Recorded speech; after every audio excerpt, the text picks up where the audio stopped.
Shalom and welcome to another in our series of podcasts from Temple Beth Am, a dynamic center for conservative Judaism in Los Angeles. This is a recording of a Shabbat sermon by Rabbi Adam Kligfeld. So again, Shabbat Shalom, everyone. I'm sure you've seen the pictures and the headlines are both talking about things that we are witnessing in our world because of Corona that are undeniably wonderful, even though Corona is not. Less traffic on the road is wonderful. Fewer car accidents, therefore. Fewer deaths because of that. Less smog in our air is wonderful. Have you noticed the blueness of the LA sky, less tinged with that gray that it sometimes is? There's an unbelievable picture that I assume is real because I've seen it in reliable places. It shows that from the northern parts of India, the country, you can see the Himalayan mountains for the first time in 100 years. For the first time in 100 years, those towering mountains and their snow-capped tips are visible from northern India because hundreds of years of pollution of the sky have been cleansed in just a matter of weeks. Just hold on to that image. Look for it after Shabbat if you haven't seen it, and we'll get back to it. Some of you have heard me mention the name Dr. John Gottman. He's a couples therapist out of Seattle, happens to be an Orthodox Jew, but that's immaterial to what I'm talking about. He happens to be also, somewhat coincidentally, an inspiration both to me and to Javi in our work. I learned about him when I was in rabbinical school, and he informs a lot of the work that I do with couples, leading up to a chuppah and afterwards, and is a central part of the methodology that Javi uses in her couples therapy. And he is a scholarly researcher of what makes relationships tick and work. He wrote a very wonderful book called Why Marriages Succeed or Fail, which I recommend to every couple that I work with. And he has shown, and he really believes, and I think he's right, that there is a magical formula, a magical number. It's quite amazing that represents the ratio within a relationship of positive, good, wonderful, praise-heavy moments to negative interactions, below which seems to suggest that the relationship is going to be in trouble, and above which suggests that the relationship is going to be just fine. And he says it's amazing that something so interpersonal could be mathematical, but he's found it to be the case, 5-1. He believes there are all sorts of marriages. There are marriages that are volatile and have a lot of intimacy and a lot of ecstasy and a lot of laughter, a lot of exuberance, and a good amount of fighting too. And as long as the moments of connection are about 5 times as frequent as the moments of bumping up against one another, a volatile marriage can be successful and wonderful. And there are quieter marriages that have less and fewer explosions of joy and fewer arguments. As long as those moments of joy are about 5 times as frequent as the moments of discontent, that marriage can be quite a successful one. From the psychotherapeutic world to the rabbinic world, the Lord Rabbi Jonathan Sachs says that he says to every couple he has a chance to speak to, he has one prescription for them, just one, to make their home a happy one, to make their relationship a healthy one. He says once a day, not most days, not every other day, not when you remember, once per day, each member of the marriage, and I suppose you could extend it to the rest of the family, has to find something else in the other person to praise. It sounds simple, it is not. Not generic, you're great, something specific that they did or they said or that they represent. If each member of the couple finds something to praise in the other every day, he suggests doing it at the end of the day, cumulatively, the impact on how you feel about being in each other's presence is monumental. I think they're both right. I know it when I'm experiencing it on both sides. I feel it when I neglect to and when it doesn't happen to me. And I think it can ramify into almost any relationship out there. Lena Rustin, who is a British expert on the issue of stammering, which I just did for a second, on how it is that the brain has a hard time to produce certain syllables, to stutter, to stammer. She believes, kind of counter other speech pathologists and their approach to it, that it's not purely an issue with the connection between the mind and the tongue. She thinks stammering becomes a whole family issue. It exists in the family dynamic because you adjust to the person who's stammering. I find that way all the time. I say this with zero judgment whatsoever, but when I'm conversing with someone who has a bit of a stammer or a stutter, I find myself unwittingly mirroring that rhythm. You get into the rhythm of speaking of the other person. Maybe even have it, forget about the issue of stammering. I speak differently. Maybe you found it. You speak differently in the presence of different people because you are adjusting that flow of thought from your brain to your mouth differently based on how it's coming back to you. So she says the whole family adjusts when there is someone in the family who's stammering. And so to switch the stammer, to heal the stammer, to transcend it, all of the relationships, she believes, need to be renegotiated, particularly if a child is going to transcend a stammer that they are struggling with. And how do you renegotiate all the relationships in a family, and how do you do it safely? Her recipe, which has worked phenomenally, is praise. You would think, what's the relationship between praising and stammering? Her diagnosis and her prescription is for the family of someone where there is a stammerer to overflow with praise for one another amongst all the members of the family, which is a good idea in general. She told the families with which she was working that every day they must catch each member of the family doing something right and say so. Specifically and positively and sincerely, every member of the family, but especially the parents, had to learn to give and receive praise. And what she found out is that this methodology wasn't the only thing she did, but because of this methodology, it didn't just help the child who stammered.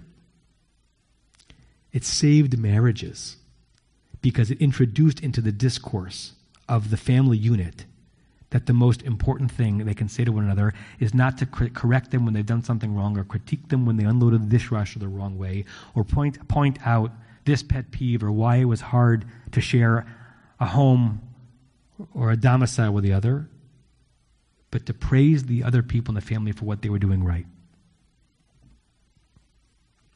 Now, the connection from that set of openings to Parshat Tazria-Metzora, it's obvious, right? Wink, wink. It's not that obvious. One of the obviousnesses of it is the ways that the rabbis connected this notion of tzara'at, the skin disease, to speech. Many of you know this. There is an enormous amount of rabbinic material associating, even though it never says so explicitly in the Torah, the skin disease coming to someone who had been using speech poorly, Lashon Hara. And some of that seems fanciful, why the rabbis would imagine that you would be punished with a skin disease for speaking poorly, except that I imagine the rabbis trying to answer, why is this amazing text that has such rich stories, where every verse seems to matter so much, and is mostly a text about living a religious, spiritual life? It's not a medical journal. It's not a medical toolbook. Why does it spend so many chapters? We just spent so many minutes reading through this disease called Metzora. And the rabbis came to the conclusion that it must be that what's going on here is not just a physical skin disease, but it must be that it's something that comes to you as a result of a spiritual affliction, and the spiritual affliction is not being able to hold yourself back from using your tongue wickedly. And they found clues in the Torah. Miriam, Moshe's sister, who's stricken with tzara'at after speaking poorly of Moshe. It doesn't say that's why, but they're right after each other. Moshe himself, who at the burning bush speaks poorly of the Israelites, believes that they will not listen to him, gets stricken with a skin-like disease. And this notion of midah keneged midah, that the punishment fits the crime. And so you can see the association. When you speak poorly of someone and embarrass them and spread Lashon Hara, you isolate them from others. You make them feel embarrassed and alone and lonely and scared. And your punishment is that you get something that makes you feel alone and embarrassed, and you must be isolated from others. So those are some of the reasons why the rabbis made this connection, which now seems a little more obvious, between speech and tzara'at. But Lord Jonathan Sacks, who we mentioned before, takes it a bit further. It's not just that the rabbis understood that you got tzara'at from Lashon Hara. The rabbis ended up focusing on the notion, the sin of Lashon Hara, in a very interesting way. And he says it's perhaps the mitzvah in our tradition that's most in the category of being honored and paid attention to, not in its observance, but in its breach. Think about it for a second. Many of the mitzvot, we talk about their violations, but we also talk about doing them. Keeping kosher, lighting Shabbat candles, eating matzah on Pesach, not lighting a fire on Shabbat. There's a whole lot of material about doing the mitzvah, whether it's a thou shalt or thou shalt not, the proper way. Most of the material about the mitzvah of Lashon Hara is about the violation of it. How easy it is to slip. Who's to blame? How it impacts the listener and the one saying it. There are plenty of tomes written about Lashon Hara, the scourge. There's not much written about the proper use of speech in our tradition. There's not much written about the positive observance of this mitzvah. And one reason why, according to Lord Jonathan Sacks, who is a romantic realist, he has a romantic view of reality, but he's a very realistic view of humanity, which I really connect to. I like thinking of us as aspiring angels, but recognizing that we're also just barely evolved apes. We really are. And he says that one of the reasons why so much about Lashon Hara is written in the negative, it is a very hard sin, and it's a sin, to attack head on. It's very hard to go straight to the issue and just tell people to stop doing it. It's so central to communication, to speak about other people. It's one of the ways in which we figure out who in our lives is on our side, who's in our group. It's one of the ways that we put people in our group and send people out of our group. Whether it's a good thing or a bad thing, it's a very human thing, and it's a very animalistic human thing. Robin Dunbar, who's an anthropologist at Oxford, wrote, "The specific form of language that bonds a group together is gossip." Think about that. It's gossip in its worst forms and even its somewhat benign forms that make a group, back to the quote.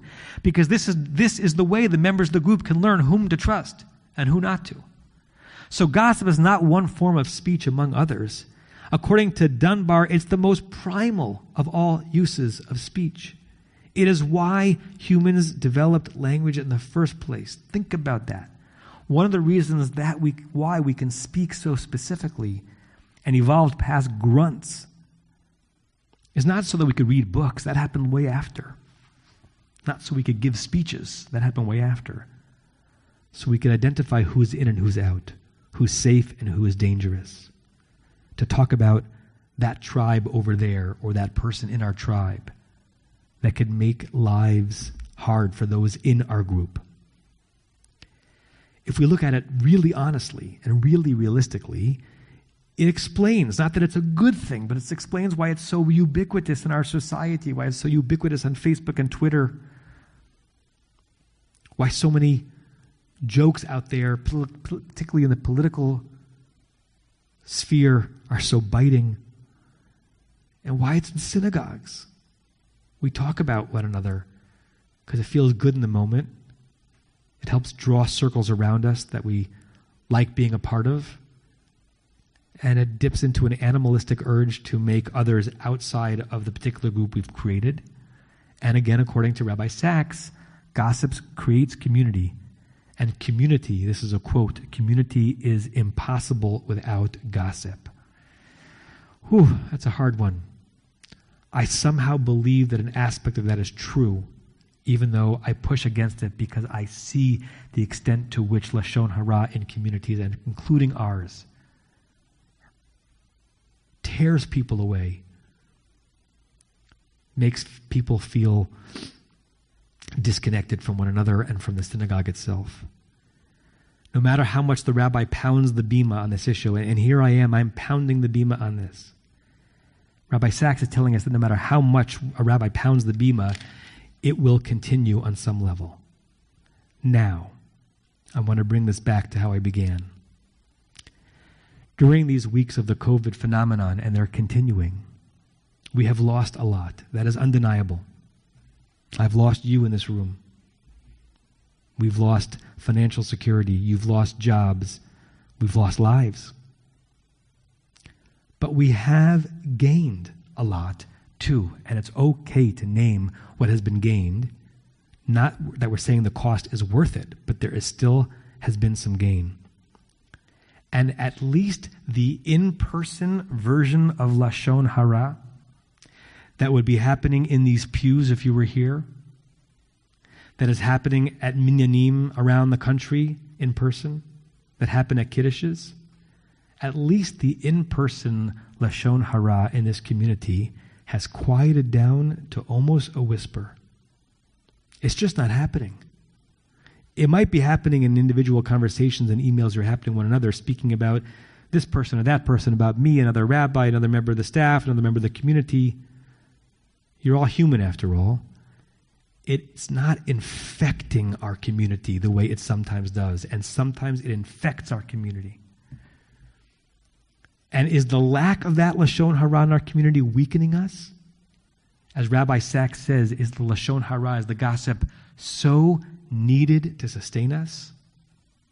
Or are we, during these weeks and months, to go back to my first image, seeing the Himalayas of what it's like to share and build and live community without the sniping and the biting and the digging and the rancor and the cynicism and the spite that does exist in our building every Shabbat, on some level every day. And I don't think it's just the absence of Lashon Hara that we're witnessing, and it's not because anyone has gone out there and said, hey folks, stop saying Lashon Hara, and it's somehow worked this time versus other times. I think it's because we've been doing, as a community, so much of the type of speech that Dunbar and Lena Rustin, and Rabbi Sachs say is so important, and that is praise. So much focusing on the good tissue in our community. We have less room as we support one another and as we sing to each other on Zoom and as we think about ways we can uplift each other. We just have left less room for being snarky and for being undermining, because we're building community with compassion, care, and kindness, which, guess what, is the kind of community we want to build anyway. And we're spending so much of our breath trying to do that for one another because it seems so right and so obvious and so important. Who has oxygen left over to insult and to critique? And when we come back, because we will, may it be sooner rather than later, how quickly will the traffic clog on La Cienega? And how quickly, I think tragically, will the heavens fill with smog again? And how soon into that first daily minyan, that first kiddush, will the other plague of Lashon Hara seep back into our prayer experiences? I hope we can keep it at bay, my friends, both by calling it out when we see it, and because I've enjoyed and appreciated so much of the absence of it, I'm going to call out more of it when I see it, when this community returns in person. And I hope you will join me. I hope we'll keep it at bay by calling it out when we're witness to it and holding ourselves from it, but also and mostly by using our mouths and our words and our deeds and our time in the way that we're most intended to be used by our Creator, and that is to praise and to draw close and to love. And I miss you, and I love you, and I wish you a Shabbat Shalom. You have been listening to another in our series of podcasts from Temple Beth Am, a dynamic center for conservative Judaism in Los Angeles. If you enjoy these podcasts, we invite you to write a review on the Apple Podcast site or wherever you get your podcasts. For more information about Temple Beth Am Los Angeles, go to tbala.org.